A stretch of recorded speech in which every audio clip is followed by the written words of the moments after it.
Assalamualaikum warahmatullahi wabarakatuh.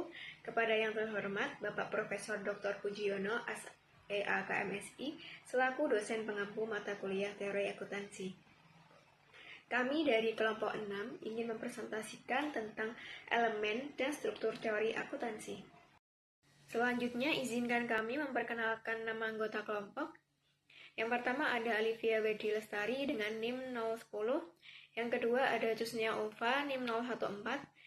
Yang ketiga ada Dwi Haryanti NIM 020. Yang keempat ada Meta Putri NIM 039. Dan yang terakhir ada Marta Angel NIM 060. Pemikiran-pemikiran tentang teori ekonomi. Yang pertama dikemukakan oleh Scott William R. Entitas. Menurut beliau, teori akuntansi adalah suatu struktur konseptual yang digunakan untuk menggambarkan dan juga menjelaskan fakta-fakta ekonomi yang sedang terjadi dalam praktik akuntansi. Yang kedua, ada Hendriksen Eldon S. Menurut Hendriksen, menjelaskan bahwa teori akuntansi adalah himpunan konsep, asumsi, dan juga prinsip yang menjadi landasan dalam menyusun prinsip-prinsip akuntansi yang dapat dijadikan pedoman dalam penyusunan laporan keuangan. Selanjutnya, menurut Sumarso, teori akuntansi adalah seperangkat konsep, asumsi, dan juga prinsip yang menjadi landasan dalam pengukuran, pelaporan, dan juga interpretasi data keuangan. Selanjutnya, menurut Anthony Robert, Anthony menggambarkan teori akuntansi itu sebagai kerangka konseptual yang membantu dalam menggambarkan bagaimana keputusan-keputusan keuangan dapat diambil berdasarkan informasi akuntansi yang tersedia. Selanjutnya yaitu pemikiran mengenai konsep. Postulat entitas mengasumsikan bahwa laporan keuangan dan informasi akuntansi lainnya adalah untuk perusahaan bisnis tertentu yang berbeda dari pemiliknya. Pemisahan antara transaksi pribadi dan bisnis sangat penting. Konsep ini memudahkan pelaporan stewardship, manajemen atas dana yang dipercayakan. Yang kedua, ada konsep going concern. Perusahaan diasumsikan akan terus beroperasi dalam jangka panjang, mendukung penggunaan biaya historis dan amortisasi aset selama umur manfaatnya, bukan periode yang lebih pendek karena asumsi likuidasi. Konsep pengukuran uang menyatakan bahwa transaksi bisnis dicatat dalam satuan moneter sebagai ukuran umum pertukaran barang, jasa, dan sumber daya. Konsep ini mengasumsikan daya beli uang stabil atau perubahan harga yang tidak signifikan. Konsep periode waktu dalam akuntansi membagi aktivitas bisnis ke dalam periode tertentu untuk pelaporan keuangan, biasanya dalam 1 tahun. Pembagian waktu menimbulkan tantangan dalam alokasi biaya dan pengakuan pendapatan. Cost principle atau prinsip biaya mengharuskan aset dicatat berdasarkan harga perolehan atau biaya historis pada saat perolehan, bukan nilai pasar saat ini. Hal ini dilakukan untuk mencatat semua transaksi dan aset dalam laporan keuangan dengan menggunakan harga yang dibayar atau biaya yang terjadi pada saat transaksi berlangsung. Prinsip konsistensi mengharuskan penggunaan metode akuntansi yang sama untuk transaksi serupa agar laporan keuangan dapat dibandingkan antar periode dan menghindari distorsi. Prinsip materialitas menyatakan bahwa transaksi yang tidak signifikan tidak perlu dicatat dalam laporan keuangan karena tidak memberikan manfaat yang cukup bagi pengguna. Prinsip pengungkapan mengharuskan perusahaan memberikan informasi relevan baik dalam laporan keuangan utama maupun tambahan. Tujuannya untuk menyediakan semua informasi yang penting bagi pengguna eksternal agar dapat membuat keputusan ekonomi yang tepat. Untuk materi selanjutnya ada menangani hipotesis. Yang pertama ada dari dalil ke hipotesis. Dalil dapat menjadi hipotesis jika dalil merujuk pada fakta-fakta yang tidak berpengalaman dan sekaligus dapat disempurnakan berdasarkan pengetahuan yang baru saja didapatkan. Karakteristik utama suatu hipotesis adalah dapat diuji melalui metode empiris. Sifat dari pengujian yang dilakukan akan bergantung pada apakah dalil yang disampaikan itu bersifat analitis atau sintesis. Dalil analitis hanya bisa dinilai benar atau salah berdasarkan logika. Dalil sintesis yang memiliki signifikasi empiris dapat menjadi subjek untuk suatu ujian empiris. Hipotesis merupakan dalil suatu hubungan di mana kebenaran atau kesalahannya masih harus ditentukan melalui uji empiris. Kemungkinan untuk dianggap benar dapat diperoleh dengan mengambil sampel dari hasil logisnya dan mengonfirmasi bahwa sampel tersebut adalah benar. Untuk yang selanjutnya itu mengkonfirmasi atas hipotesis.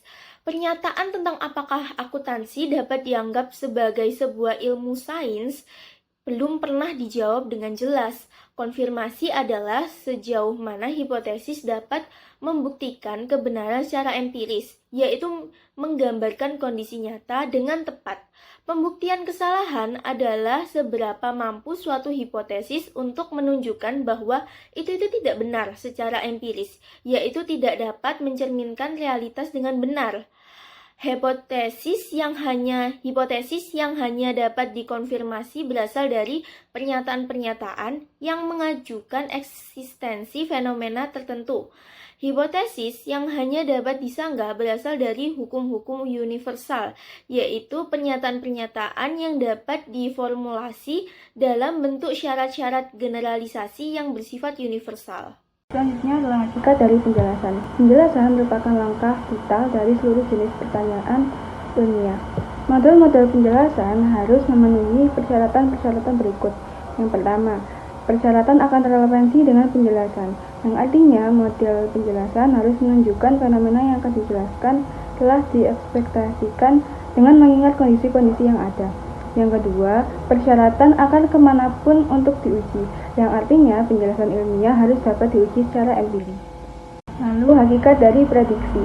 Prediksi dapat dilakukan dengan teknik-teknik ekstrapolasi, yang memprediksi suatu variabel atas dasar variabel itu sendiri, atau dengan teknik-teknik asosiatif, yang memprediksi suatu variabel atas dasar dari variabel-variabel lain. Kriteria yang dikenal dalam evaluasi suatu prediksi yaitu kemampuan untuk dapat dikonfirmasi atau disangkal, ruang lingkup, presisi, akurasi, dan kekuatan. Lalu yang terakhir ada konteks penemuan. Secara umum terdapat 4 prosedur yang digunakan. Yang pertama, mimpi. Ini adalah prosedur penemuan yang memiliki peran penting dalam penemuan ilmiah. Yang kedua, eureka. Yang ketiga, pendekatan deduktif. Pendekatan ini terhadap penyusunan suatu teori apapun dimulai dengan dalil-dalil dasar dan dilanjutkan agar menghasilkan kesimpulan logis atau subjek yang dipermasalahkan. Lalu yang keempat, pendekatan induktif atau pendekatan ini bagi penyusunan suatu teori dimulai dengan observasi-observasi serta pengukuran dan kemudian bergerak ke arah generalisasi kesimpulan. Selanjutnya yaitu mengenai konteks penemuan teori akuntansi. Nah, jadi mengapa teori akuntansi itu ada? Teori akuntansi ini muncul sebagai respon terhadap kebutuhan untuk merekam, mengukur, melaporkan, dan menganalisis informasi keuangan secara sistematis. Secara umum, teori akuntansi ini ada karena membantu dalam pengambilan keputusan, menjaga transparansi dan akuntabilitas laporan keuangan. Namun, teori akuntansi tidak muncul begitu saja, tetapi berkembang dari berbagai faktor. Ada 4 faktor, yaitu sejarah, ekonomi, sosial, dan teknologi, yang 4 faktor ini tuh membentuk cara kita memahami dan menerapkan akuntansi. Yang pertama disebabkan oleh faktor sejarah, yang pada saat ini akuntansi digunakan sebagai alat pencatatan perdagangan. Akuntansi pertama kali muncul dalam bentuk pencatatan transaksi sederhana di Mesopotamia dan Mesir kuno. Kemudian, bangsa Romawi mengembangkannya lebih kompleks untuk administrasi pemerintahan dan perpajakan. Kemudian pada tahun 1494 atau abad ke-15, saat perdagangan di Italia berkembang dan membutuhkan sistem pencatatan yang lebih rapi untuk mengelola keuangan, saat tahun inilah Luca Pacioli memperkenalkan double entry bookkeeping. Yang kedua, disebabkan oleh faktor ekonomi, di mana pada saat revolusi industri, perusahaan menjadi lebih besar dan kompleks, sehingga muncul kebutuhan akan laporan keuangan yang lebih akurat untuk mengelola biaya produksi dan keuntungan. Kemudian, pada saat depresi besar, yaitu tahun 1929, yang memicu kebijakan pemerintah AS untuk memperketat regulasi akuntansi hingga melahirkan standar laporan keuangan yaitu GAAP. Dan saat globalisasi seperti sekarang, Perusahaan multinasional membutuhkan standar akuntansi yang seragam, sehingga IFRS pun dikembangkan. Yang ketiga, disebabkan oleh faktor sosial yang membuat akuntansi sebagai sarana akuntabilitas publik. Pada saat skandal keuangan, yaitu manipulasi laporan keuangan yang menyebabkan krisis global, mendorong pengembangan teori akuntansi yang lebih transparan dan berbasis etika. Hal ini mengakibatkan munculnya kesadaran akan keberlanjutan yang membuat akuntansi tidak hanya berfokus pada keuntungan, tetapi juga dampak sosial dan lingkungan. Yang keempat, yaitu faktor teknologi. Pada zaman sekarang, di mana akuntansi semakin bergantung pada teknologi, dengan sistem ERP atau Enterprise Resource Planning, AI atau Artificial Intelligence, dan blockchain yang mulai digunakan dalam akuntansi, dengan semakin besarnya volume data atau banyaknya sistem-sistem yang canggih, teori akuntansi harus berkembang untuk mengakomodasi cara baru dalam menganalisis dan melaporkan informasi keuangan. Dapat disimpulkan bahwa teori akuntansi ada karena dunia bisnis membutuhkan kerangka kerja yang jelas dan sistematis untuk mencatat dan melaporkan informasi keuangan. Konteks penemuannya dipengaruhi oleh faktor sejarah, ekonomi, sosial, dan teknologi yang terus berkembang zaman ke zaman. Jadi, teori akuntansi bukan sesuatu yang statis, tetapi terus beradaptasi dengan perubahan zaman agar tetap relevan dan dapat digunakan secara efektif dalam dunia bisnis. Sekian presentasi dari kelompok kami. Apabila terdapat kesalahan kata, kami mohon maaf. Wassalamualaikum warahmatullahi wabarakatuh.